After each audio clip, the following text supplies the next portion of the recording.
Hello, j'espère que vous allez bien. Bienvenue sur le podcast Libère ta voix. Aujourd'hui, nous sommes sur un épisode spécial témoignage.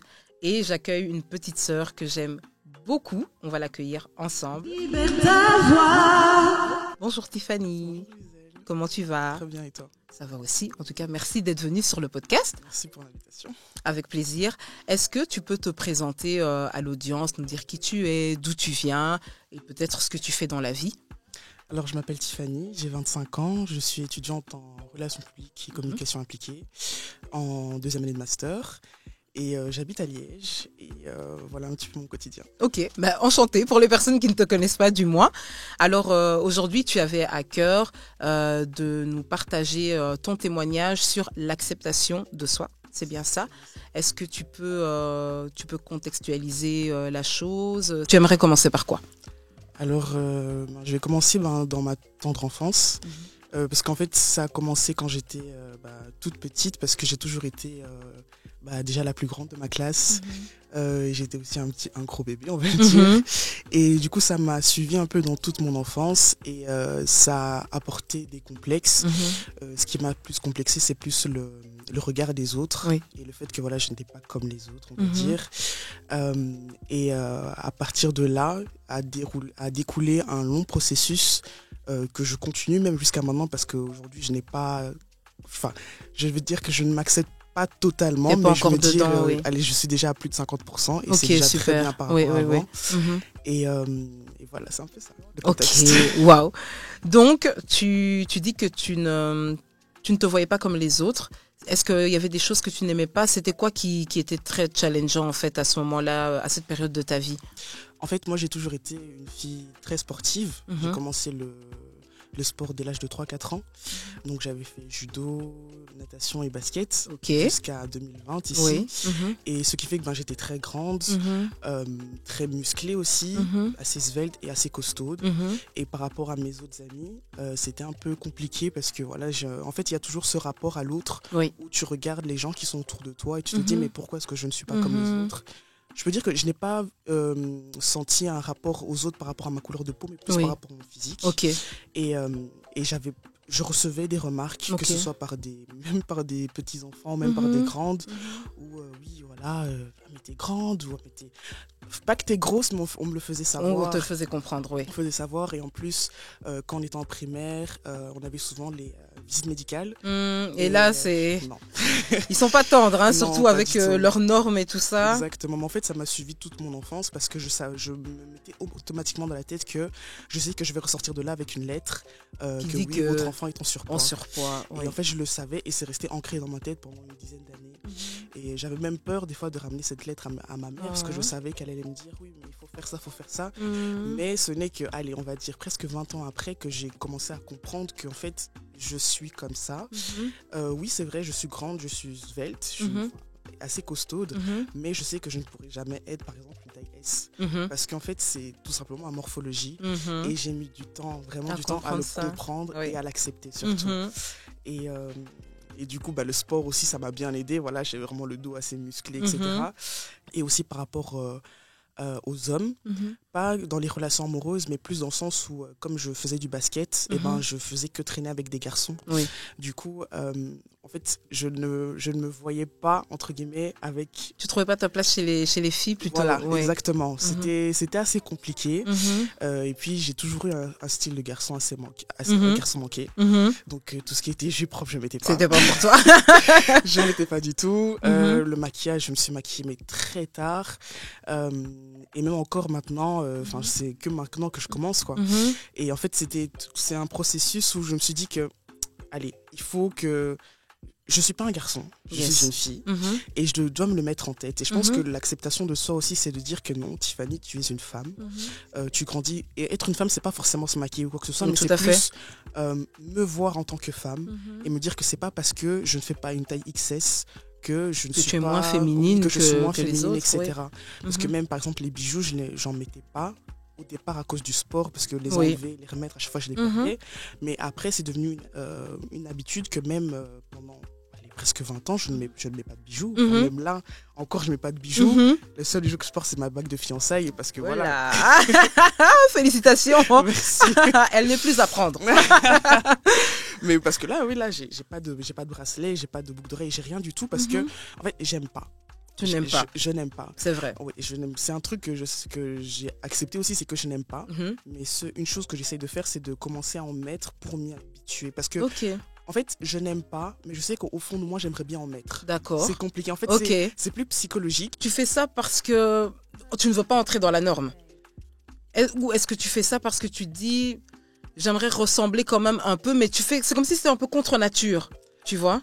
Il y a peut-être 2 ans, je t'aurais dit que c'était contre nature. Mais là, maintenant, je sais que j'en ressens le besoin. C'est juste que quand je le porte, ça me dérange.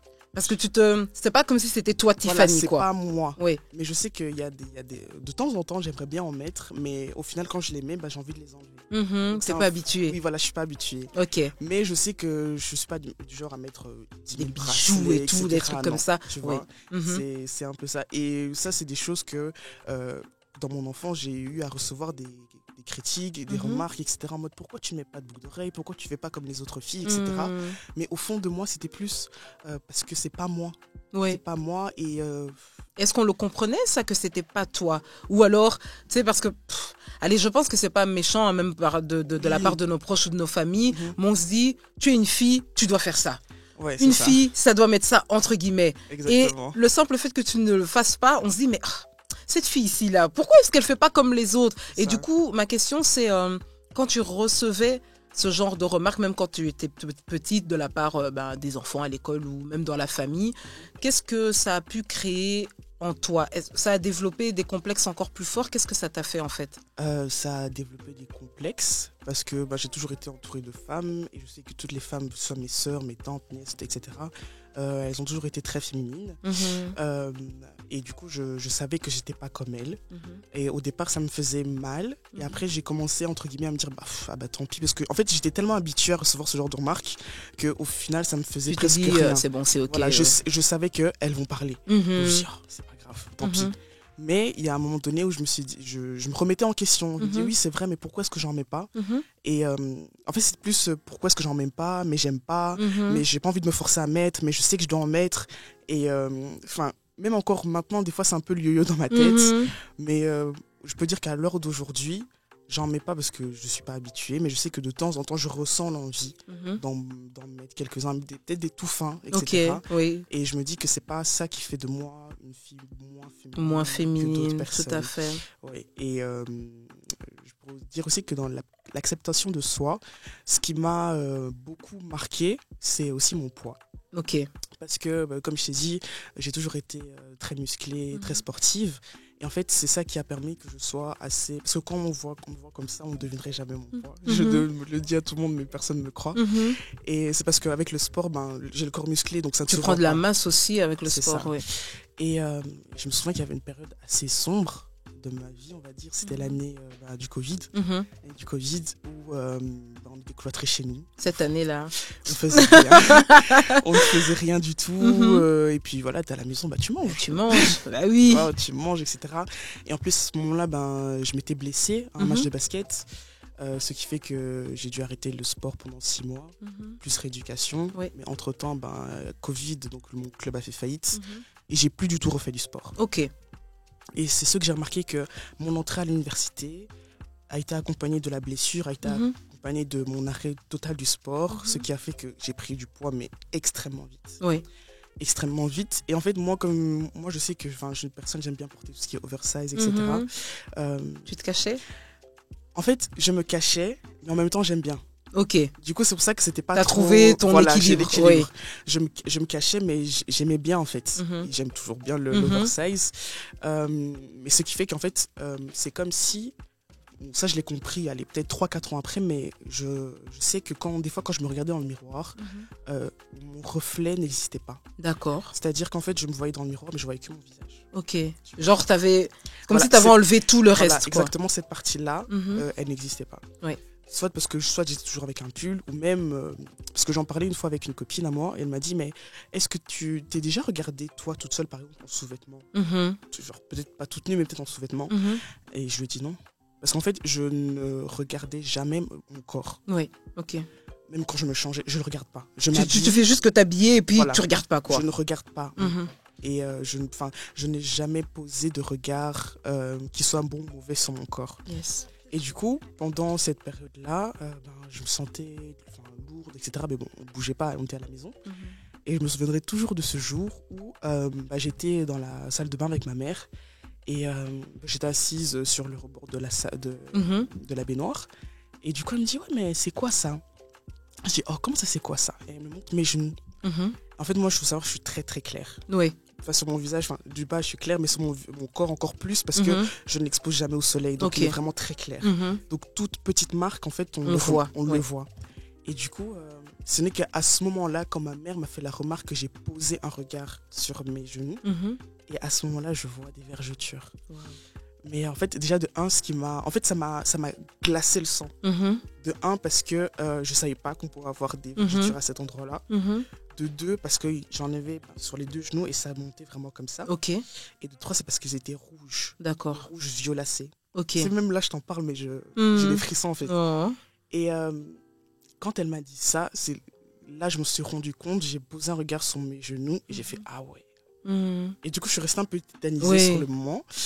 Et j'ai dit, ah non, c'est pas grave, parce que j'avais pas envie qu'elle me pose des questions, etc. Et après, je me suis lavée, etc. Et je me suis dit, non, Tiffany, regarde un peu. Regarde un peu plus ton corps de près. Oui. Et c'est là que j'enlève mon haut. Et je vois des vergetures sur mes bras. Que j'ai aussi les bras très clairs. Et en fait, c'est des vergetures qui faisaient tout mon bras, comme ça. Et elles étaient toutes rouges. C'est ce jour-là. Je pense que je n'ai jamais détesté mon corps de plus ce jour-là. De cette façon, oui. Parce qu'en fait limite, mon corps me faisait peur. Il me faisait très peur. Et en plus, durant l'été, déjà de base, j'aime pas l'été. Je sais qu'il y en a il y en a qui sont pas d'accord avec moi, mais c'est pas grave. J'aime pas l'été, donc même en été, je me couvre. Ça, c'est normal. Mais à partir de ce jour-là, je me suis pas couverte parce que voilà, c'est juste l'été, j'aime pas. Je me suis couverte pour me cacher. Pour me cacher. Et en fait, mon corps me faisait peur. Et en fait, je pense dans le processus d'acceptation de soi, il a duré pendant, on est en 2020, peut-être 2022, 2023, peut-être 2-3 ans. Et pendant ces 2-3 ans-là, j'ai détesté mon corps. Genre vraiment. Et je ne le regardais pas. Je refusais de l'accepter. Je refusais de le voir. Je refusais même de le toucher. Parce qu'il y en avait vraiment partout. Et je me dis, mais c'est un corps, je n'ai jamais vu un corps comme ça. Je n'ai jamais vu autant de vergetures sur mon corps. J'en avais là, et sur les genoux. Et après, je me souviens que quand je vais aller vers 2019-2020, c'était presque ma fin de carrière, on va dire, je regardais en fait les gens autour de moi, ils regardaient mes mollets. Et puis je me dis, ah mais en fait c'est pour ça que les gens regardaient mes mollets, parce que j'en avais aussi derrière les mollets. Donc tu regardais vraiment pas, quoi. La vision de mon corps, pour moi, ça n'existe pas. C'est genre, moi, c'est juste là pour être habillée. Et c'est quoi qui faisait que... Qu'est-ce qui a créé vraiment en toi ce truc de dire que vraiment t'arrives pas à regarder? Parce que je comprends ce que tu dis, hein. Quand on se regarde dans la glace, tu te dis, tu vois le ventre, tu vois ça, tu dis, oh là là, il faudrait que je fasse attention. Mais au point de dire, j'arrive pas à regarder je ne veux pas regarder mon corps. En fait, je pense que c'est... Pendant toute mon enfance, j'ai toujours eu un problème avec mon corps. J'ai toujours eu des remarques avec mon corps, j'ai toujours eu... oui, j'étais en surpoids, oui, nanana. Et en fait, je pense que tellement j'ai eu des remarques par rapport à ça. En fait, je sais pas comment ça s'appelle, hein, mais c'est comme si, en fait, indirectement, dans ma mémoire, je l'ai effacé. En fait, quelque chose qui me fait tellement du mal, qui m'énerve, des fois qui me fait pleurer. Tu fais un déni de la chose, tu le refoules. En fait, mon corps, il était pas dans mon cerveau, on va dire. Cette vision de mon corps, je l'ai pas. Parce qu'en fait, c'est quelque chose, tellement ça me fait mal, tellement ça me fait douter, ça me fait stresser, ça me fait faire plein de choses. Je pense qu'il y a un jour, je me suis dit, c'est bon, je veux pas, et je l'ai effacé de ma mémoire. Et même quand j'étais au basket, en fait, petit à petit, les vergetures venaient, mais je les voyais pas, parce que je le regardais pas. Je n'ai jamais eu un jour une idée pour me dire oui, allez Tiffany, regarde-toi un peu. Mhm. Je ne me regarde pas. Mhm. Même quand je m'habille, je mets juste mes sous-vêtements et tout, etc. Mais je ne prends jamais le temps de m'analyser. Ok. Et c'est comme je dis, mon corps, c'est juste là pour être vêtu, je sais pas comment Oui, on dit. vêtu.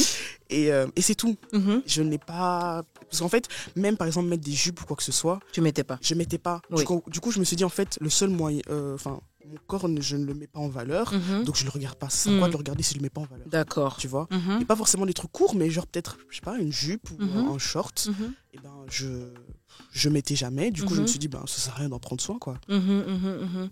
Et du coup, quand j'ai vu toutes ces vergetures-là sur mon corps, c'était choquant. Oui. C'était vraiment choquant. Tellement choquant que je me cachais. Là, maintenant, je me cachais. Oui. Je me cachais. Je me souviens, je suis même partie l'année passée, non, il y a 2 ans, à Kinshasa. Je suis partie avec un pull. Waouh, carrément. Je suis partie avec un pull. Et les gens me disaient, t'as pas chaud? Et des fois, c'est vrai, des fois, j'avais pas chaud. Mhm. Mais il y a des fois, j'avais très T'avais chaud, mais tu supportais. Je supportais. Parce que je ne veux pas. Parce Wow. que je me dis, si déjà ma propre famille, ou même moi-même déjà, on commence par moi-même, j'ai déjà ce regard difficile sur moi, j'ai pas envie. J'ai pas envie. En fait, c'est une source de stress. De rendre des explications sur un corps Ouais, que exactement. toi-même tu maîtrises pas. Exactement. Et est-ce que tu as essayé de mettre des choses en place? Par exemple, ici, on a parlé du poids, on entend parler du régime, blablabla, rééquilibrage, etc. Est-ce qu'il y a des choses que tu as essayé de mettre en place, mais que tu t'es dit ça n'a pas fonctionné? Oui. Ou alors, est-ce que tu as essayé justement de faire quelque chose pour trouver des solutions, de pallier à ces difficultés-là? Oui, j'en ai trouvé. J'en ai essayé plein. Je me souviens, j'avais quoi? J'avais à peine... allez, peut-être 13-14 ans. J'avais déjà des problèmes de poids à ce moment-là. J'avais essayé des régimes. Mais bon, à 13-14 ans, des régimes, voilà. Ouais. Et du coup, moi, la seule solution que j'ai trouvée, c'était ne pas manger. Ok. J'ai arrêté de manger. Pendant peut-être 2-3 jours. Et ma mère, elle voyait pas le premier jour. Et puis, 2-3 jours après, elle me dit, Tiffany, pourquoi tu manges pas? Je dis, c'est parce que j'ai pas faim. Et puis, c'est bien, les mamans nous connaissent. Elle me dit, tu sais, Tiffany, si tu veux perdre du poids, c'est pas la solution pour perdre du poids, parce que ça risque même d'être dangereux pour ta santé. Et quand elle m'a dit ça, ça m'a fait un petit déclic. Mais bon, c'est pas grave. Les années elles se sont écoulées, elles sont passées, etc. J'ai réessayé des régimes, ça n'a pas fonctionné. Des jus, des détox, etc. Ça n'a pas fonctionné. Enfin bref, j'ai essayé presque beaucoup de choses. Et en 2022, j'ai décidé d'aller chez une diététicienne. Ok. Pour justement trouver vraiment une solution à mon problème. Du coup, examen général, etc. Et elle me donne un programme de rééquilibrage alimentaire. Ok. Mais elle me donne aussi des médicaments. Ça veut dire que je me suis retrouvé du jour au lendemain avec une boîte de 60 gélules À prendre. avec des compléments alimentaires, avec des vitamines, plein de trucs. Et en fait, plus j'allais chez la diététicienne, plus je découvrais des problèmes. Ok. Et à un moment donné, je me suis dit, mais Tiffany, t'es là, tu bourres ton corps de médicaments, mais il n'y a rien qui se passe. Parce qu'en fait, j'allais chez la diététicienne. En fait, c'est ça qui... Je pense qu'aller chez la diététicienne, ça m'a fait du bien. En même temps, ça m'a fait du mal. Oui. Pourquoi? Parce que je me suis dit, la diététicienne, c'est comme une sorte de solution, tu vois. Mais il n'y a que les problèmes qui viennent voilà, avec. Ouais. Et du coup, quand j'allais au rendez-vous suivant, j'avais de l'espoir que oui, il y a quelque chose qui a changé. Mais au final, je me disais non, il n'y a rien qui a changé. Okay. Et en fait, à chaque rendez-vous, ça me rajoutait de la frustration. Je pense que j'ai été pendant presque un mois chez la diététicienne. Elle allait comme ça, elle me donnait, je prenais des médicaments, je faisais ça, ça n'allait pas. Et du coup, il y a un jour, elle m'a dit, bon, ça marche pas, c'est soit tu continues comme ça, soit on te propose une opération. Quand elle m'a dit opération, j'ai eu peur. J'ai vraiment eu peur, etc. Et puis elle m'a dit, c'est aussi peut-être que parce que tu te sens pas bien psychologiquement dans ta tête. Peut-être aussi le fait que tu sois stressé. Et après, quand elle m'a dit stress, j'ai dit boum, tout fait un sens. Dans le sens où moi, je suis une personne, c'est pas bien, mais je suis une personne où je réfléchis beaucoup, je stresse beaucoup, et notamment aussi sur mon corps. Mon corps me fait stresser. Tout ce qui est à mon corps, ça me fait stresser, tu vois. Et après, j'ai fait une petite recherche sur le côté, et j'ai vu qu'en fait, le stress, ça dégage une hormone le cortisol.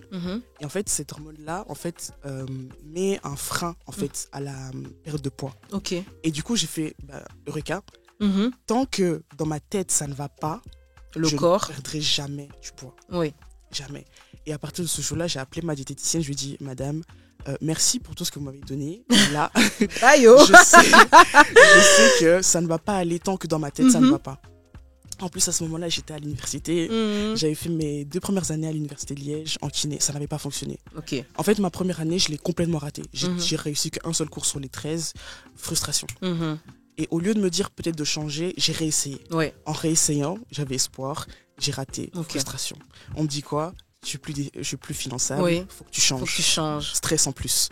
En fait, à ce moment-là, tout est venu d'un coup. Ouais. Et je me suis dit, non, Tiffany, il faut que tu arrêtes. Soit, sinon tu vas mourir, clairement, tu vois.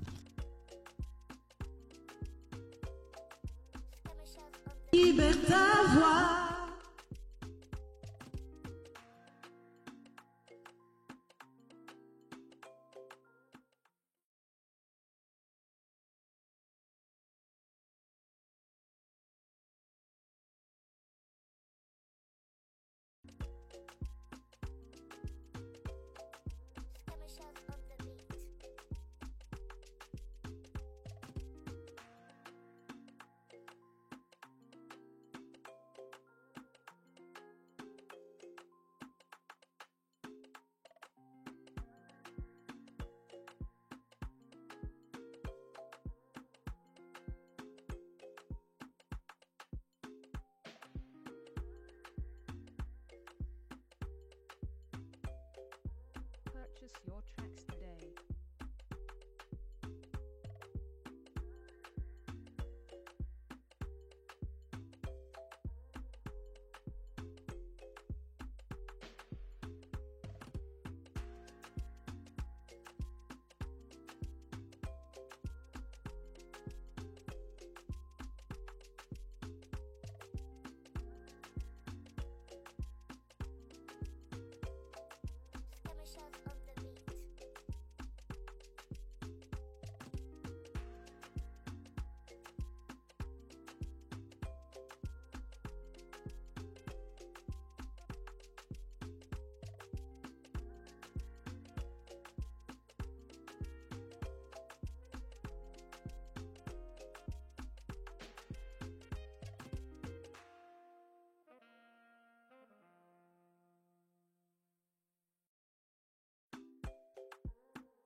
Purchase your tracks today.